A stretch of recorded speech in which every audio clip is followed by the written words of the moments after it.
Now, before I start telling you jokes, ladies and gentlemen, I should clarify something. I have an Indian accent.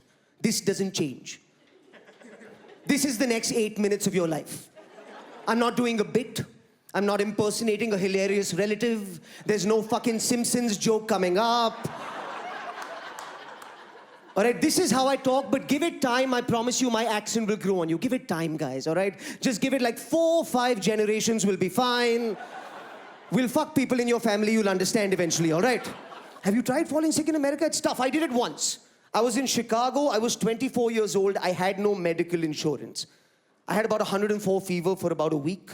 A friend of mine told me, hey, listen, man, you should go to one of our free clinics. We have free clinics for people like you. People like me, people like you.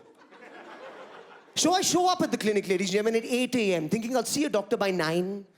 There is a line outside the clinic that is 5 city blocks long. A city block is about 100 meters. In America, you can fit 100 people in that space.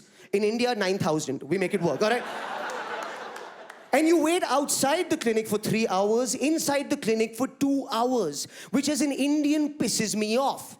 Because if we do 5 hours of waiting outside an American building, we don't want medicine. We want a tourist visa at the end of that shit, all right? And also, I stand in line next to the scariest people in the world. I stand in line next to a guy who I swear to God has blood on both of his shoes and is smiling. And I'm intelligent enough to know that if you have blood on both shoes, maybe you had an accident. But if you're smiling, maybe that's not your blood.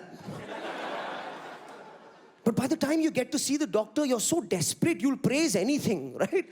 The doctor's this sweet American lady, and she's like, you're really sick. And I'm like, you're a genius! And she's like, you need antibiotics. You're reading my mind! You don't have insurance. They should give you the Nobel Prize! So the doctor's this really sweet American lady, right? And she's like, well, here, take this. This is amoxicillin. Take 2 pills a day. And before you leave, we need to give you a sexual health checkup. So drop your pants, which I do. And she gets down on her knees, which is always pleasant. I'm doing my surprise face. Guys, you know the surprise face, right? Every time a girl decides to even go into that area, you act so surprised. Really? Sure, if you want to. I didn't even know there was stuff down there. I haven't been in the basement in years. I had no clue. In your mind, you're like, happy birthday to you. And she cups asterisks and obliques, because one's slightly bigger than the other, and says, turn your head to the right and cough. Gentlemen, when a girl has both of your balls in her hand, you will follow instructions, right? I believe the official term is marriage, isn't it? And she does something nice, like a peppermint. It's nice, eh? Pepper. She does that. Indian girls don't do the peppermint. American girls get rocky about that shit.